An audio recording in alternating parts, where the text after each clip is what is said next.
In those days, the Philistines gathered their forces for war to fight against Israel. And Achish said to David, "Understand that you and your men are to go out with me in the army." David said to Achish, "Very well, you shall know what your servant can do." And Achish said to David, "Very well, I will make you my bodyguard for life." Now Samuel had died, and all Israel had mourned for him, and buried him in Ramah, his own city. And Saul had put the mediums and necromancers out of the land. The Philistines assembled and came and encamped at Shunem. And Saul gathered all Israel, and they encamped at Gilboa. When Saul saw the army of the Philistines, he was afraid, and his heart trembled. Greatly. When Saul inquired of the Lord did not answer him, either by dreams or by Urim or by prophets. Then Saul said to his servants, seek out for me a woman who is a medium, that I may go to her and inquire of her." And his servants said to him, "Behold, there is a medium at Endor."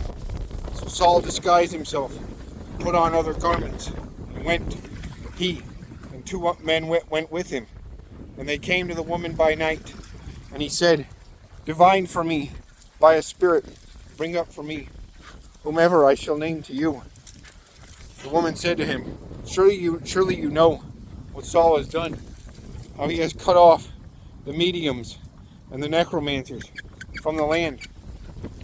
Why then are you laying a trap for my life to bring about my death?" But Saul swore to her by the Lord, "As the Lord lives, no punishment shall come upon you for this thing."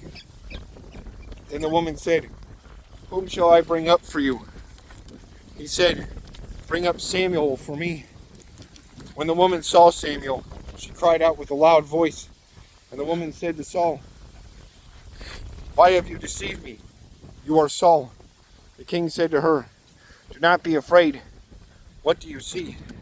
And the woman said to Saul, "I see a god coming up out of the earth." He said to her, "What is his appearance?"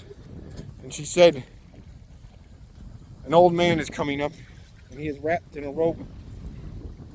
And Saul knew that it was Samuel, and he bowed his face to the ground and paid homage. Then Samuel said to Saul, "Why have you disturbed me by bringing me up?" Saul answered, "I am in great distress, for the Philistines are warring against me, and God has turned away from me and answers me no more, either by prophets or by dreams. Therefore I have summoned you to tell me what I shall do." And Samuel said, "Why then do you ask me, since the Lord has turned away from you and become your enemy? The Lord has done to you as he spoke by me. For the Lord has torn the kingdom out of your hand and given it to your neighbor David, because you did not obey the voice of the Lord, did not carry out his fierce wrath against Amalek. Therefore the Lord has done this thing to you this day. Moreover, the Lord will give Israel also with you into the hand of the Philistines. Tomorrow you and your sons shall be with me.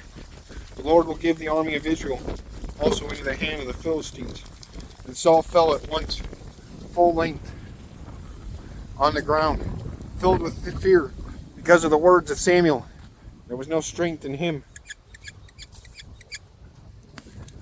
for he had eaten nothing all day and night. And the woman came to Saul, and when she saw that he was terrified, she said to him, "Behold, your servant has obeyed you. I have taken my life in my hand, and have listened to what you have said to me. Now therefore, you also obey your servant. Let me set a morsel of bread before you, and eat, that you may have strength when you go on your way." He refused and said, "I will not eat." But his servants, together with the woman, urged him, and he listened to their words. So he arose from the earth and sat on the bed. Now the woman had a fattened calf in the house, and she quickly killed it. And she took flour and kneaded it, baked unleavened bread of it. She put it before Saul and his servants, and they ate. Then they rose, and went away that night.